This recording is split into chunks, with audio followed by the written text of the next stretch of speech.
Hello everyone, this is part 2 of your review video on pandemic economics.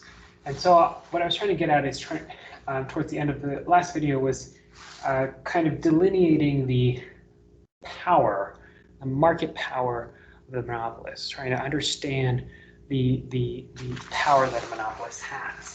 And I just wanted to include this picture for those of you that are Star Wars fans of Emperor Palpatine screaming unlimited power as he zaps Mace Windu and say, no, right? A monopolist is still constrained, right? Now, albeit it doesn't have a, it isn't constrained by other entrants in the market or by other firms, because the definition of a monopoly is you're the only firm selling that good in the market, right? So it's not constrained by other firms, right? And so we can think about, so let's think about sort of the power that a market has, or a monopolist has, by first thinking about what can't constrain, right? So in the perfectly competitive model that we developed, we said that we expected in the long run, in a perfectly competitive market structure, and we talked about like the number of conditions that needed to exist to give rise to a perfectly competitive market, including, no transaction costs, transparency about prices, homogeneous or the sale of the same good or service, no product differentiation, is essentially to give rise to a perfectly competitive market. But we said in the long run, in perfect competition, we expect zero economic profits for a firm, right? So here we have a firm enjoying, hefty economic profits. We said that firms engaged in perfect competition are price takers. They can't influence the price. They have a perfectly elastic demand curve for the sale of their good, right? Even if the demand curve, the market demand curve is relatively inelastic, or in perfect competition, individual firms have a perfectly elastic demand curve, so they're price takers. So they have to take the market price, which we show here, right? And then in perfect competition, this price is also the demand curve. It's also the marginal revenue curve. It's also the average revenue curve. We went over this. We have the marginal cost curve, the upward sloping marginal cost curve, the average total cost curve, initially downward sloping and then becomes upward sloping, and downward sloping because the fixed costs are getting divided over more output, but upward sloping because the marginal costs pull up the ATC curve after it crosses it at its minimum point.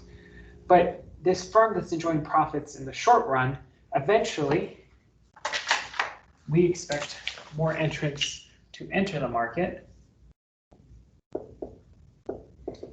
and the new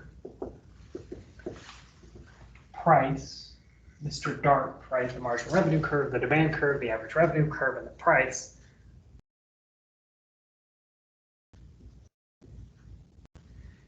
to be tangent to the minimum of the ATC curve, reflecting zero economic profits, right, in the long run. And this is a constant cost industry, and I just want to take a moment to say that you can actually have a long run supply curve that is upward sloping or even downward sloping, depending on the industry. There might be an increasing cost industry or decreasing cost industry. So I'll put a link to other videos where I discuss increasing cost industry and decreasing cost industry and the implications of that on the long run supply curve.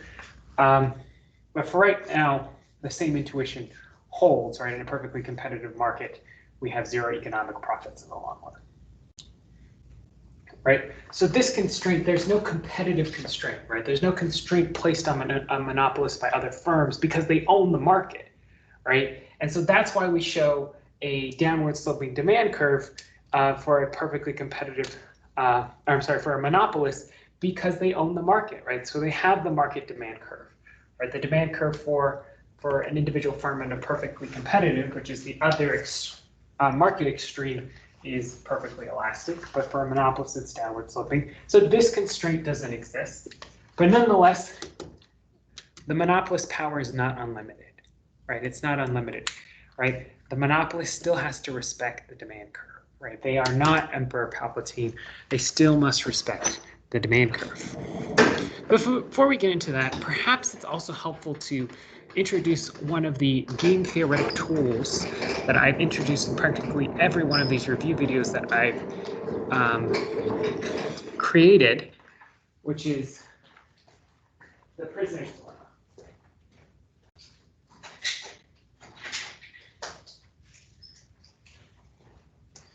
So maybe, you know, Moderna has a monopoly on the Moderna vaccine, and Pfizer has a monopoly on the Pfizer vaccine, and Johnson & Johnson has a monopoly on the Johnson & Johnson vaccine. But, and there's a but, you know, maybe, you know, the vaccines are so similar, and for a lot of Americans they are, except perhaps the Johnson & Johnson gets a bad rap, that the sort of, you know, we can think about the competition, or there is a competitive constraint to the price that these pharmaceutical companies could charge for these vaccines, right?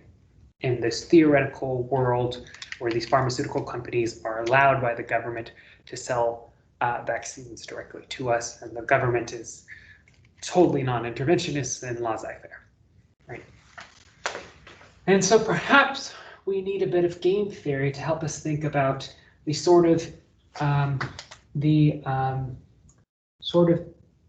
incentive structure that exists to the benefit of consumers for firms to undercharge, right, to attract more of the consumers, right, using this game theoretic 2x2.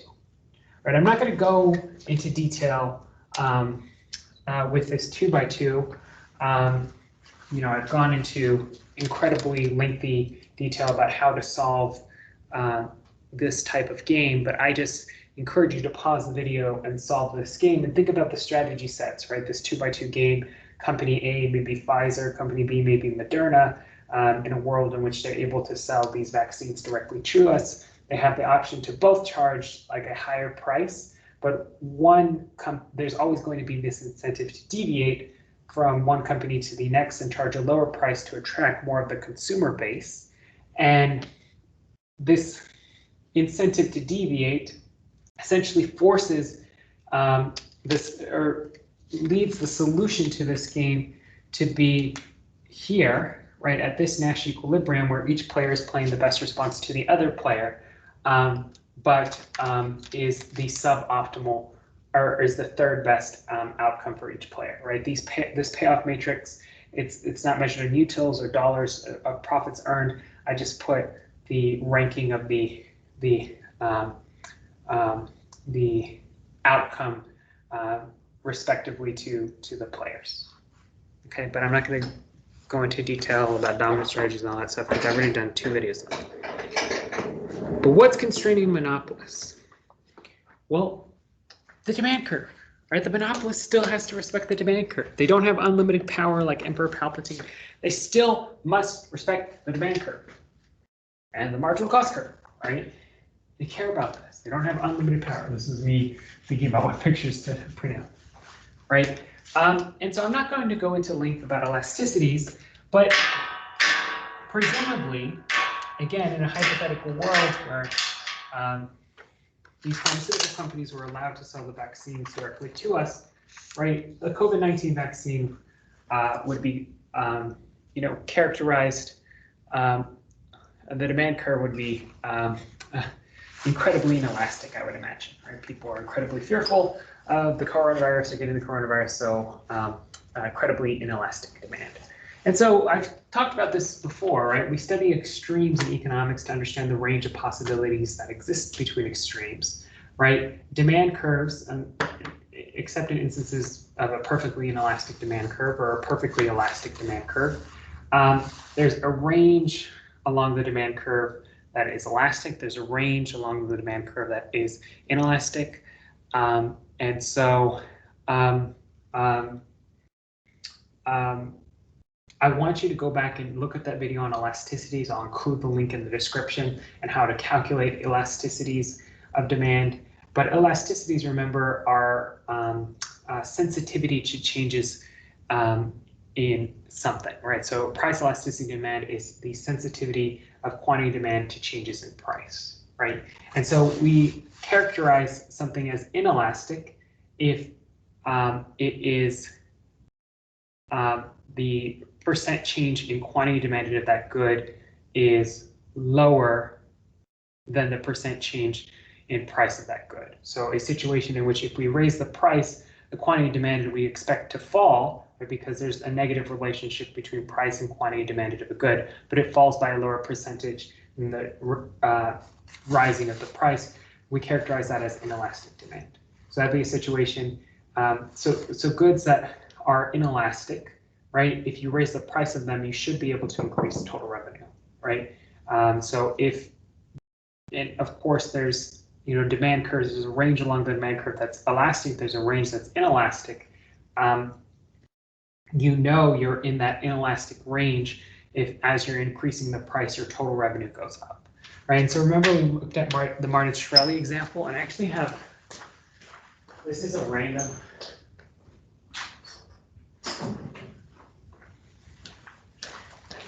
and completely unnecessary point, but there's FKA twigs. But this story, and this is a fascinating story too, but this story about the journalist and the Pharma Pro, about Martin-Shkreli and this journalist that dated him, super unethical if you're a journalist.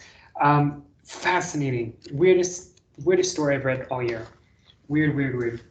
But we talked about how he, we saw that video about how him discussing how he wanted to raise the price of that life-saving drug, or he had no regrets about it because he said that, you know, it was characterized by inelastic demand and he could have made a lot more profits from raising that price, right? And then if, as we increase the price of something, the total revenue falls, the demand is more elastic, right? And so this doesn't bode well for, and this is probably helps us explain why the government intervened and exercised what I'm going to introduce another model, the monopsony power, to purchase all the vaccines and to provide it to us for free, right? Because, you know, we have this patent regime, right? We have inelastic demand, right? It seems like vaccine manufacturers in a world where the government was incredibly hands-off would have really taken us to the bank, or really cashed in on us, I should say, in a world where they were allowed to send the vaccine directly to us with minimal government interference. But I also wanted to talk about waiving intellectual property rights. Maybe I should get rid of Martin-Shkreli. There's this interesting article.